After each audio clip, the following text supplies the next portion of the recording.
My name's Darcy Clark. My mum owns the property, and they got into it in '85 with a consortium, and then took it over in sort of like '87. It was still early '90s, was still heavily grazed, and right through mid '90s, and then but no clearing or spraying or anything like that had been done. It was basically starting to regenerate and close in a wee bit more. Yeah. So I suppose by 2000s to 2010s it was starting to close in more. So even though it was heavily farmed to an extent, it was becoming, you could see it was closing in, probably becoming less profitable. Yeah. It was still reasonable, but you could sort of see it was time to maybe start to do something. By then you were starting to we looked at spraying, fencing the front half of the farm to keep it open and let the back just regenerate, because it's hard country, you know. But then by 2000, after probably 2010, you could see from then till say 2016, 17, you could see it was too costly to fence. The waterways thing had come in where you had to keep stock out of the water and waterways, and to fence a place like this is too hard, and to clear it.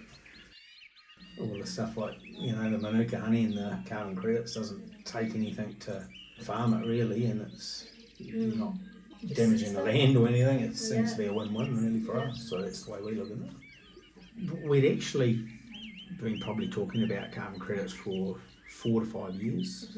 We felt with a couple of the companies we'd dealt with, there was a real drive towards them leasing our land or doing a partnership and planting it on pines. Yeah. And we were never really that comfortable with that. We thought, you know, the pine makes a fair bit of mess around the place, so we thought moving forward, is that really where we want to go? We were open to it, but we just thought there was another way, you know. Yeah. And we thought, well, we've got 6,000 acres of regenerated manuka and karnika and other species native. It seems to be a waste to us, you know. So that's sort of where it started. It's hard to do due diligence on a company that sounds too good to be true type thing, but I think with the research we've done on it, we've found that probably just, I think maybe a little bit more advanced and proactive than some of the other companies out there in what our block is, which I think you'll find around New Zealand there's a lot of that, rather than just buying a block of grass and planting it, you know. Let's use what's there. No one else was interested in the native. Every other company was more like, oh, it's not fire, forget it. Nah, you need a fence and plant, that's what we need to talk to you about. Well, when you got 2,000 acres that is eligible to be planted, and you got 4,000 that's already regenerated, well, I mean, you might as well, and you don't have to do anything, you might as well explore that, you know. But I don't think other companies were really interested in exploring that. Well, I thought it was really easy, because, I mean, basically you did all the work. We told you what we wanted. We just rang out and seen how it was going. I know there was always talk of native becoming more worthwhile, but it was really always about the pines and the eucalyptus or the gums, you know. But I just think there's that many blocks like this around New Zealand that could probably do a bit more if they knew that someone has the technology to really help them.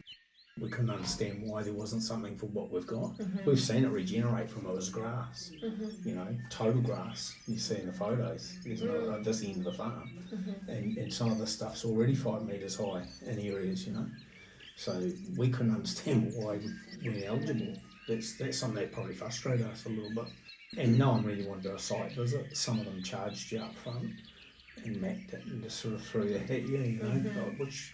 Because I think they were more interested in the planting here, whereas you guys were sort of saying, well, no, we'll get right into it, and yeah, there must be something there. And our thing, like we always talk to you about, is if you've mapped, let's just say 1,000 hectares, and we get 200 in, it's still quite a reasonable chunk of income, and we're happy with that. So if it's over assessed, that wasn't from the fact that you're just trying to be greedy, you only get a percentage on what gets through as well. So our thing was, well, we're happy to put it in, and if we don't get it all, that's fine. But we think from what we've talked to you guys about and gone over in our site visit, there's good potential, you know. And you guys seem to be pretty keen on the potential. I just think the waiting's been worth it, because I just think we've got better technology and a better company that's probably we're going to do a lot better with, you know, with the native here. We're really happy. So I think that was the challenge, waiting. A lot of other people were sort of saying, geez, this, you can get into it, but I just think what was being offered with the type of bush we had and regrowth, I just don't think it suited us. I think going forward there's even potential to get more. There's a lot more regrowth and even plant where there's not. It's the future for our kids, I think. So it's fencing and dagging sheep. It's really good. Enjoyed it.